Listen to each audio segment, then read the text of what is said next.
84 లక్షల జీవరాశులలో అత్యంత ఉత్కృష్టమైనటువంటి ప్రాణి మనుష్యుడొక్కడే. అందుకే జంతూనాం నరజన్మ దుర్లభం అంటారు శంకర భగవత్పాదులు. ఆ నరజన్మ లభించమంటే లభించేది కాదు.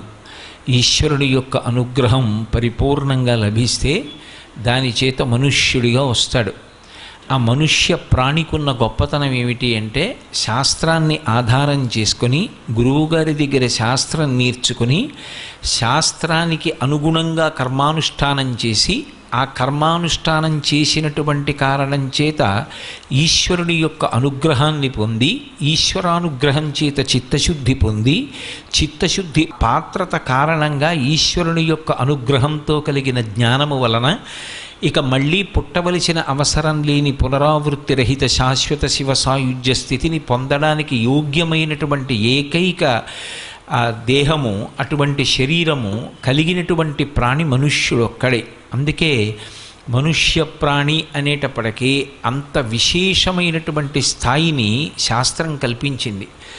మళ్ళీ మనుష్యుడు తరించడానికి ఆ పూర్ణత్వాన్ని పొందడం కోసం ఋషులు దార్శనికులై ఆశ్రమం కింద విభాగం చేశారు జీవితాన్ని.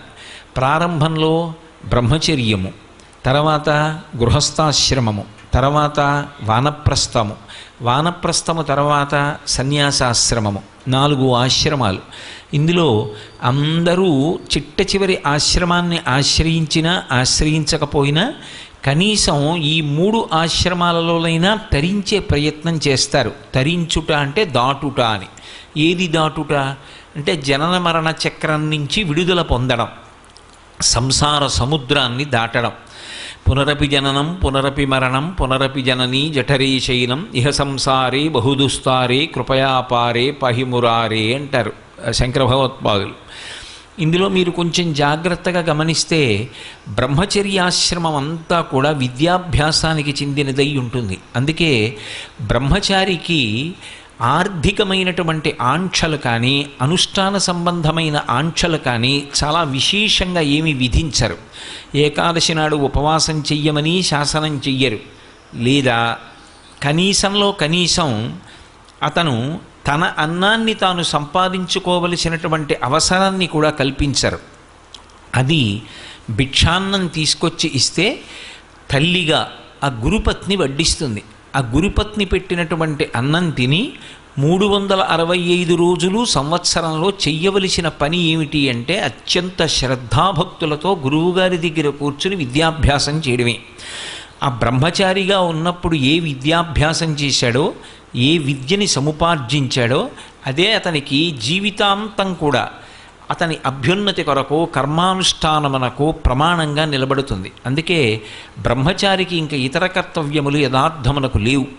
అతని ప్రధాన కర్తవ్యం ఏమిటి అంటే విద్యని సముపార్జించుట ఒక్కటే.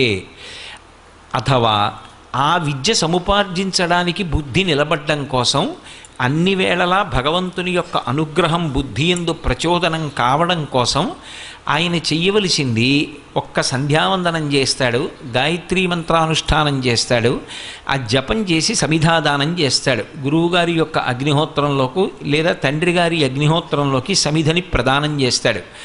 అందుకే బ్రహ్మచారికి అంతగా ధన సంబంధమైనటువంటి విషయంతో ముడిపడేటటువంటి అవసరం ఉండదు.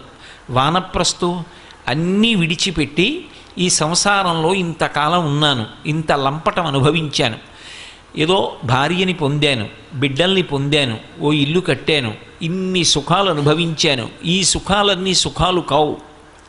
ఇవాళ సుఖం అని అనుభవించింది రేపు దుఃఖంలా అనిపిస్తుంది. కాబట్టి ఇవి కాదు సుఖాలు.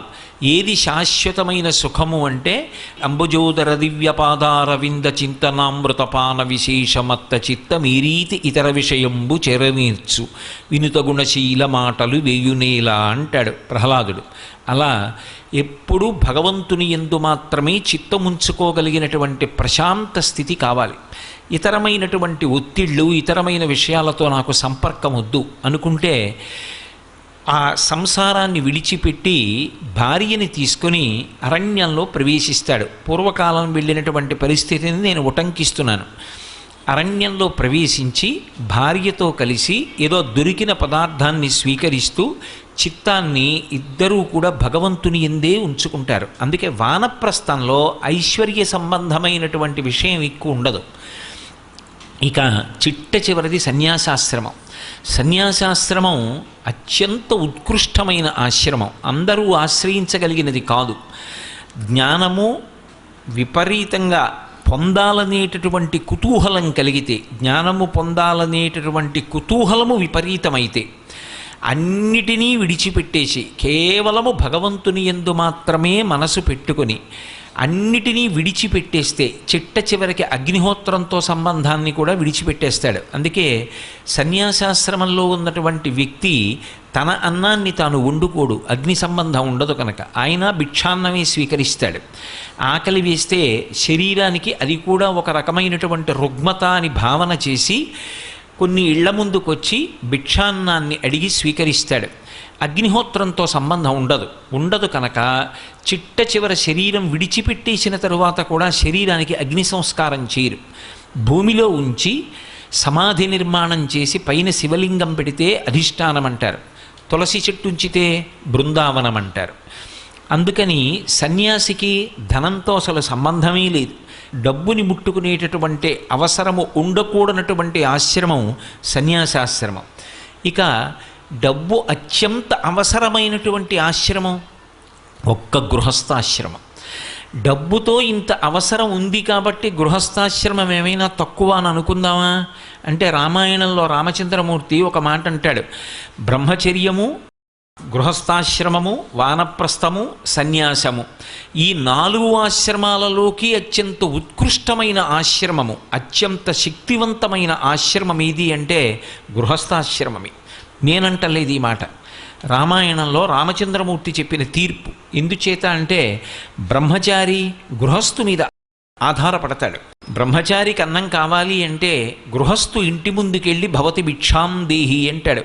శంకర భగవత్పాదులంతటి వారు బ్రహ్మచారిగా ఉన్నప్పుడు ఒక పేద బ్రాహ్మణి ఇంటి ముందుకు వెళ్ళి భవతి భిక్షాం దేహి అన్నారు. కాబట్టి భిక్షాన్నం ఎక్కడ దొరుకుతుంది బ్రహ్మచారికి అంటే కేవలం గృహస్థు ఇంట్లో దొరుకుతుంది. ఇక వానప్రస్థు గృహస్థాశ్రమంలో ఉండే వైరాగ్యాన్ని పొంది వానప్రస్థానికి వెళ్ళాడు. ఇక సన్యాసి తన యొక్క ఆహారం కోసం గృహస్థును ఆశ్రయిస్తాడు. గృహస్థు ఇంటి ముందుకొచ్చి భవతి భిక్షాం దేహి అంటే గృహస్థు వేసినటువంటి భిక్షాన్నం ఏదున్నదో దాన్నే సన్యాసి కూడా స్వీకరించి శరీరం తనంత తాను పడిపోయే పర్యంతం ఆ శరీరాన్ని పోషించడానికి గృహస్థుని ఆధారం చేసుకుంటాడు. మిగిలినటువంటి సమస్త భూతకోటి గృహస్థుని ఆధారం చేసుకుంటుంది. ఇంట్లో ఓ బల్లి ఉంటుంది, ఇంట్లో తిరిగేటటువంటి ఒక కుక్క ఉంటుంది, వీధిలో తిరిగేటటువంటి ప్రాణులు ఉంటాయి, బలిభుక్కులు ఉంటాయి, కాకులు లాంటివి. వీటన్నిటికీ ఆహారం ఎక్కడి నుంచి వస్తుంది? కేవలము గృహస్థు వలన వస్తుంది. గృహస్థు పంచయజ్ఞములు చేస్తాడు. పితృదేవతల్ని ఉద్దేశించి తద్దినం మొదలైనటువంటివి పెడతాడు. అలాగే ఇంటికొచ్చినటువంటి అతిథుల్ని పోషిస్తాడు. అలాగే తాను తన పిల్లల్ని కర్తవ్యతా దృష్టితో పెంచి పెద్ద చేసి విద్యాబుద్ధులు చెప్పించి వాళ్ళకొక యోగ్యమైనటువంటి ఆశ్రమాన్ని కల్పిస్తాడు. వాళ్ళు జీవితంలో ఊంచుకునేటటువంటి స్థితిని కల్పిస్తాడు. అలాగే ఆయన తన యొక్క ఆశ్రమపరంగా నిర్వహించవలసిన కర్తవ్యాలు ఎన్నో ఉంటాయి. ఒక యజ్ఞం జరుగుతోంది, ఆ యజ్ఞం జరుగుతోంది అంటే యాజమాన్యంలో తాను ద్రవ్యాన్ని వెచ్చించి యజమానిగా కూర్చోవడానికి భార్యతో కలిసి ఎవరు కూర్చుంటారు అంటే గృహస్థే కూర్చుంటాడు. బ్రహ్మచారికి యాజమాన్యం లేదు, వానప్రస్థు రాడు, సన్యాసికి అసలు దానికి సంబంధించినటువంటి అవసరమే లేదు. ఇక ఎవరికి అవసరం? గృహస్థుకే. గృహస్థు భార్యతో కలిసి యాజమాన్యం స్వీకరించి యజమానిగా కూర్చొని యజ్ఞం చేస్తే ఆ యజ్ఞము చేత ప్రీతి చెందినటువంటి దేవతలు వర్షం కురిపిస్తే ఆ వర్షము వలన మనందరం కూడా బ్రతుకుతున్నాం. మనందరం అంటే సమస్త భూతకోటి, కేవలము 2 కాళ్ళున్న వాళ్ళు కారు. శం ద్విపదే శం చతుష్పదే అంటారు.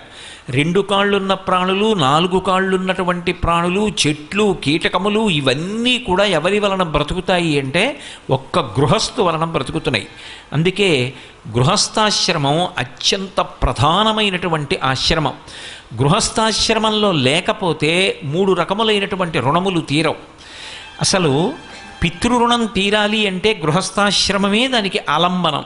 గృహస్థాశ్రమంలోకి ప్రవేశించి ధర్మపత్నిని స్వీకరించి తన కామాన్ని ధర్మంతో ముడివేసి తన తేజస్సుని ఆమె యందు నిక్షేపించిన కారణం చేత కలిగినటువంటి కుమారుడి వలన తనకి పితృరుణం తీరుతుంది. అందుకే కుమారుడు కలిగితే కట్టుకున్న బట్టలతోటే కొంచెం ఎత్తైనటువంటి ప్రదేశంలోంచి నీళ్లలోకి దూకుతారు. ఆ నీళ్ళు ఇలా పైకి ఎగిరితే ఆ నీటిని చూసి పితృదేవతలు రుణం నుంచి విముక్తుణ్ణి చేస్తారు. కాబట్టి పితృరుణం తీరాలన్నా గృహస్థాశ్రమమే ఆలంబనం. దేవతారుణం తీరాలి. దేవతల యొక్క రుణం తీరాలి అంటే రామాయణ భారత భాగవతాది గ్రంథములు చదువుకోవాలి. వాళ్ళు మనిషి జన్మ పండడానికి వీలైనటువంటి రీతిలో వేదములలో చెప్పబడినటువంటి విషయాన్ని భూతద్దంలో పెట్టి చూపించి మనకందరికీ అర్థమయ్యేటటువంటి రీతిలో సర్గశ్చ ప్రతిసర్గశ్చ వంశో మన్వంతరాణిచ వంశానుచరితంచైవ పురాణం పంచలక్షణం అంటారు. 5 లక్షణములతో కూడుకున్నదై మనిషి జీవితం ఎంత ధార్మికంగా ఉండాలో నిర్ధారించడం కోసమని పౌరాణిక వాంగ్మయాన్ని మనకిచ్చారు. అటువంటి ఋషుల యొక్క రుణం తీరాలి అంటే ప్రతిరోజు దేవతార్చన జరగాలి. దేవతార్చన అంటే గృహదేవతలను ఉంటారు, ప్రతి ఇంట్లో దేవతలు ఉంటారు. ఆ దేవతలు పస్తు ఉండకూడదు, వారు ఉపవాసం ఉండకూడదు. ఆ దేవతలకి నైవేద్యం జరగాలి అన్నా, దేవతలకి ఆరాధన జరగాలి అన్నా గృహస్థాశ్రమం అవసరం. ఋషి రుణం, దేవతారుణం, అలాగే పితృరుణం. ఈ 3 రుణములు తీరడానికి యోగ్యమైనటువంటి ఆశ్రమం ఏది అంటే ఒక్క గృహస్థాశ్రమమే.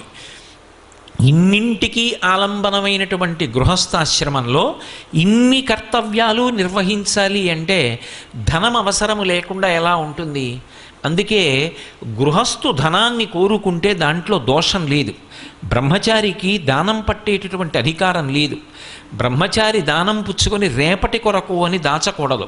అందుకే పోతన గారు భాగవతం చేస్తూ వామనమూర్తి ఘట్టంలో ఆ బ్రహ్మచారిగా వచ్చినటువంటి విష్ణుమూర్తి చేత చెప్పిస్తారు.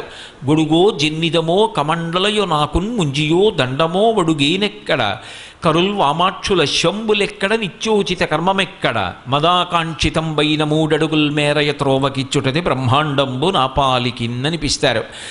నిత్యోచిత కర్మ సంధ్యావందనం, విద్యాభ్యాసం. అతనికి ఐశ్వర్యంతో సంబంధం లేదు కాబట్టి రేపటి కొరకు అని దానం పట్టి దాచకూడదు బ్రహ్మచారి. వానప్రస్థు దాని జోలికెళ్ళాడు. సన్యాసికి అసలు అవసరం లేదు. ఇక రేపటి కొరకు అని దాచవలసిన వాడెవరు? తన బిడ్డల కోసం, ఇంటికొచ్చే అతిథుల కోసం, తాను దాన ధర్మాలు చెయ్యడం కోసం, తన జీవితానికో ప్రయోజనం కలగడం కోసం డబ్బు సంపాదించాలనేటటువంటి ఆర్తి పొందవలసినటువంటి వాడు ఒక్క గృహస్థే. తనంత తానుగా ఈశ్వర కటాక్షంగా విశేషంగా ద్రవ్యం లభించిందనుకోండి, అది లక్ష్మీ కటాక్షం కాదు. తాను వెంపర్లాడాడనుకోండి డబ్బు కోసం, అప్పుడు తాను డబ్బు సంపాదించగలడేమో కానీ అత్యంత ముఖ్యమైన వేరొక కోణాన్ని పోగొట్టుకుంటాడు. అందుకే డబ్బు ఒక్కటే జీవితంలో లక్ష్యం కాకూడదు. కానీ గృహస్థుకి మాత్రం ధనం అత్యంత అవసరం. అటువంటి ధనం కలగకపోతే ఆ జీవితం చాలా క్లేశభూయిష్టంగా ఉంటుంది. అన్నం ఉండాలనుకోండి, ధనం ఉండాలి. ధనం లేదనుకోండి అసలు క్షుత్పిపాసామలాం జ్యేష్ఠామలక్ష్మీర్నాశయాం యహం అంటారు శ్రీ సూక్తంలో. క్షుత్ అంటే ఆకలి, పిపాస అంటే దాహం. అవి రెండు అత్యంత బాధాకరం. తాను బాధపడ్డం వేరు, యజమాని తన కన్నుల ముందు తన బిడ్డలు అన్నం లేక నీళ్లు లేక బాధపడుతున్నారనుకోండి, అది 2 రకాలైన దుఃఖానికి కారణం అవుతుంది. ఒకటి, తన శరీరం శోషించిపోతూ ఉంటుంది. 2, తాను తినలేదు అన్న బాధ కన్నా తనని నమ్ముకున్న భార్యాబిడ్డలకి అన్నం లేదు అన్న మాట విశేషమైనటువంటి ఖేదాన్ని మానసికంగా కల్పిస్తుంది. ఈ 2 లేకుండా ఉండాలి అంటే లక్ష్మీదేవి యొక్క అనుగ్రహం కలగాలి. ఆవిడ పేరే లక్ష్మి. లక్ష్మి అన్న మాట ఎందుకు వచ్చింది అంటే లక్ష్యతే ఇది లక్ష్మి. లక్ష్మి అన్న మాట ఎందుకు వచ్చింది అంటే లక్ష్యతే ఇది లక్ష్మి అని. అందరూ ఎవరి చూపు తమ మీద పడాలని కోరుకుంటారో, ఎవరి చూపు పడాలని లోకం కోరుకుంటోందో ఆ తల్లికి లక్ష్మి అని పేరు. అందుకే లక్ష్మీ కటాక్షం అంటారు. కటాక్షం అంటే ఏదో ఇలా కళ్ళు తెరిచి ఇలా ఎదురుగుండా చూడక్కర్లేదు ఆవిడ. ఇలా చూసినా చాలట, ఇలా క్రీగంట చూసిందనుకోండి కటాక్షం అంటారు. కటాక్షం అంటే కడగంటి చూపు, కంటి చివరి నుంచి చూసినటువంటి చూపు, పొట్టి చూపు అంటారు. ఇలా చూశాననుకోండి, ఏదో నా కంటికి కనపడినంత దూరం చూస్తాను, దాన్ని పొడుగు చూపు అంటారు. పొడుగు చూపు గొప్పదా, పొట్టి చూపు గొప్పదా అంటే అనుగ్రహాన్ని వర్షించేటప్పుడు పొడుగు చూపు గొప్పది కాదు, పొట్టి చూపు గొప్పది. ఎందుకని అంటే మీరు చూడండి, బాగా మిక్కిలి ప్రేమ ఉందనుకోండి, అంత మిక్కిలి ప్రేమ ఉంటే ఆ వస్తువుని దగ్గరుంచుకొని అదే పనిగా ఇలా చూసుకుంటూ ఉంటాడు, అది ఉందా లేదా అని. ఇలా చూసుకుంటున్నాడు అంటే ఇలా కళ్ళు తిప్పి అస్తమానం దాని వంక పొట్టి చూపు చూశాడు, ఇక్కడ వరకే కనపడుతుంది, అది దాటి కనపడదు. ఆ పొట్టి చూపు చూసుకుంటున్నాడు అంటే తనకి ప్రేమ ఉన్నది, అది కటాక్షం. కటాక్షం అంటే పొట్టి చూపు. అమ్మ నీ కటాక్షము కావాలి అని అడుగుతారు. ఆ తల్లి అనుగ్రహం దేని చేత వర్షింపబడుతుంది అంటే ఆమె యొక్క కటాక్షము చేత. అంటే ఆమె కడగంటి చూపు చాలు ఎంతటి ఐశ్వర్యాన్నైనా ఇచ్చేస్తుంది, ఎంతటి శక్తినైనా కటాక్షించేస్తుంది. అంత గొప్ప చూపు కలిగినటువంటి తల్లి కనుక, చూపుల చేత పోషించగలిగినటువంటి తత్వం ఉన్నది కనుక, తన చూపుల చేత లోకమంతటినీ కూడా అనుగ్రహించగలిగినటువంటిది కనుక ఆ తల్లికి లక్ష్మి అని పేరు వచ్చింది. అటువంటి లక్ష్మి దృష్టి ఇప్పుడు కాదుట, అసలు ఎక్కడ ప్రారంభం అవుతుంది అంటే ఈ శరీరంలోకి జీవుణ్ణి ప్రవేశపెట్టేటప్పుడే బ్రహ్మగారు మొట్టమొదట తల్లి వంక చూస్తాడు. ఎందుకని అంటే చతుర్ముఖ బ్రహ్మగారు సృష్టికర్త. సృష్టికర్త అయినటువంటి బ్రహ్మగారికి మాతృస్వరూపంగా నిలబడేటటువంటిది లక్ష్మీదేవి. ఎందుకని? ఆయన శ్రీమన్నారాయణుని యొక్క నాభికమలంలోంచి పుట్టాడు. అయినప్పుడు నారాయణుడి తండ్రి అయితే నారాయణుని యొక్క ఇల్లాలు శ్రీ మహాలక్ష్మి ఆయనకు తల్లి. ఆయన ఒక జీవుణ్ణి శరీరంలోకి పంపిస్తున్నాడు అనుకోండి, నేను మీతో ఇంతకు ముందే మనవి చేశా, ఇతర ప్రాణులకు ఈ బాధ ఉండదు. అసలు మనుష్యులలోనే గృహస్థాశ్రమంలో ఉన్నవాడికి తప్ప ఇతర ఆశ్రమంలో ఉన్న వాళ్ళకి ధనంతో అంత పెద్ద సంబంధం లేదు అంటే ఇక మిగిలిన ప్రాణులకు ధనంతో పెద్ద సంబంధం ఏముంటుంది? ఉండదు. వాటికి ఉండేటటువంటి కష్టసుఖాలు చాలా చాలా చాలా తక్కువ. మీరు ఆలోచించండి, ఒక కుక్క ఉందనుకోండి, కుక్కకి చాలా సమస్యలు లేవు. ఎందుకంటే దానికి ఓ ఇల్లు కట్టుకోవాలన్న బెంగ లేదు, గృహప్రవేశం చేయాలన్న బెంగ లేదు, పెళ్లి చేసుకోవాలన్న బెంగ లేదు, ధర్మపత్నిని పోషించాలన్న బెంగ లేదు, దాని పిల్లల్ని ఏదో వృద్ధిలోకి తీసుకొచ్చి 3 తరాలకి సరిపడా ఎక్కడో తీసుకెళ్ళి డబ్బు దాచాలనే చింత అస్సలు లేదు, ఇక బట్టలు కుట్టించుకోవాలనేటటువంటి బాధ అసలు లేదు, రాత్రి అయితే ఏ దోమో కరుస్తుందేమో నేను ప్రశాంతంగా పడుకోవడానికి ఒక వ్యవస్థ ఉండాలి అనేటటువంటి తాపత్రయం అసలు లేదు. ఇవేమీ లేనప్పుడు, దీని గురించినటువంటి ఆర్తి లేనప్పుడు దానికి జీవితంలో చాలా శ్రమ తగ్గిపోయిందా లేదా? ఇక దానికి లక్ష్మీ కటాక్షం యొక్క అవసరం అంత గొప్పగా ఏం అవసరం అవుతుంది? అక్కర్లేదు. దానం చెయ్యాలా, ధర్మం చెయ్యాలా, పక్క భౌతములను పోషించాలా, ఓ ఎంగిలి విస్తరాకు అలా పడిపోతే బక్క కుక్కని తోసేసి బాగా బలమున్న కుక్క తినేస్తుంది, అంతే. దాన్ని పశుధర్మో నమే ప్రీతిం అంటారు వ్యాసుల వారి దేవీ భాగవతంలో. దాన్ని పశుధర్మం. కానీ మనుష్యుడు అలా కాదు, ఒకరికి పెట్టి తాను తినాలి. అతిథి దేవోభవ. గృహస్థాశ్రమంలోకి వెడుతున్నప్పుడే స్నాతకంలో చెప్తాడు గురువుగారు, నువ్వు గృహస్థాశ్రమంలోకి వెడుతున్నావు, మాతృదేవోభవ, పితృదేవోభవ, ఆచార్య దేవోభవ, అతిథి దేవోభవ అంటాడు. అతిథి ఈశ్వర స్వరూపం కాబట్టి అతిథికి పెట్టి తినాలి. అంటే గృహస్థుకి డబ్బు కావాలా వద్దా? మిగిలిన ప్రాణుల కన్నా కూడా మనుష్య ప్రాణికే లక్ష్మీ కటాక్షంతో సంబంధం ఎక్కువ అయినప్పుడు లక్ష్మీ కటాక్షం కోసం వెంపర్లాట మనకుండడం ఒకెత్తు, కానీ అసలు లక్ష్మీదేవి యొక్క అనుగ్రహ ప్రసరణం ఎక్కడ ప్రారంభమవుతుంది అంటే జీవుడు శరీరంలోకి ప్రవేశిస్తున్నప్పుడే ప్రారంభమవుతుంది.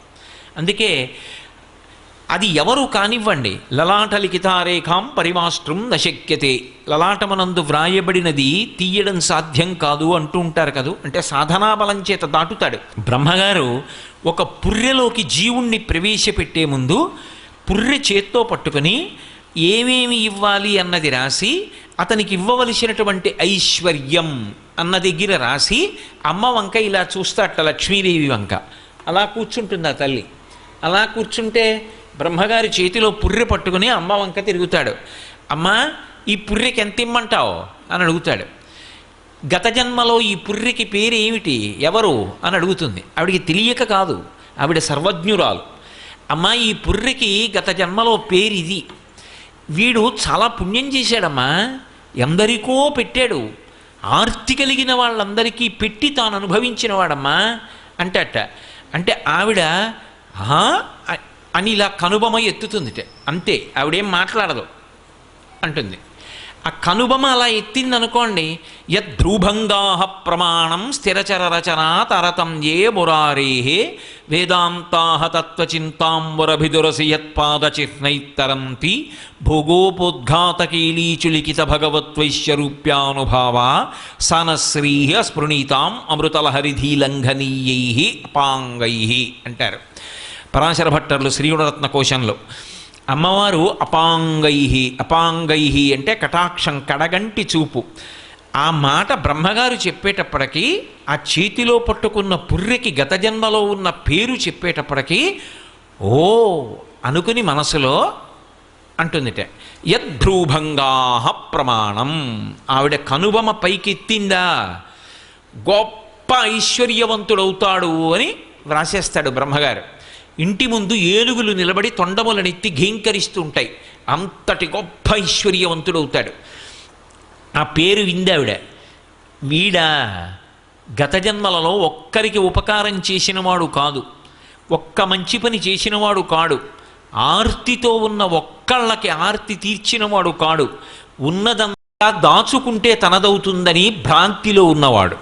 ఆఖరికి శరీరం విడిచిపెట్టినప్పుడు తనతో వచ్చేదేది కనుక కింవానేన ధనేన వాజికరిభిప్రాప్తేన రాజ్యేన కింవా పుత్ర కళత్రమిత్ర పశుభిర్దేహేన గేహేన కిం జ్ఞాతైతక్షణభంగురం సపతిరోత్యద్యం మనోదూరతః స్వాత్మార్థం గురువాక్యతో భజ భజ శ్రీపార్వతీ వల్లభం అంటారు శంకర భగవత్పాదులు. చిట్ట చివరికి తన ఇల్లు, తన బిడ్డలు, తన భార్య, వీళ్ల సంగతి విడిచిపెట్టండి, శరీరమే రాదు.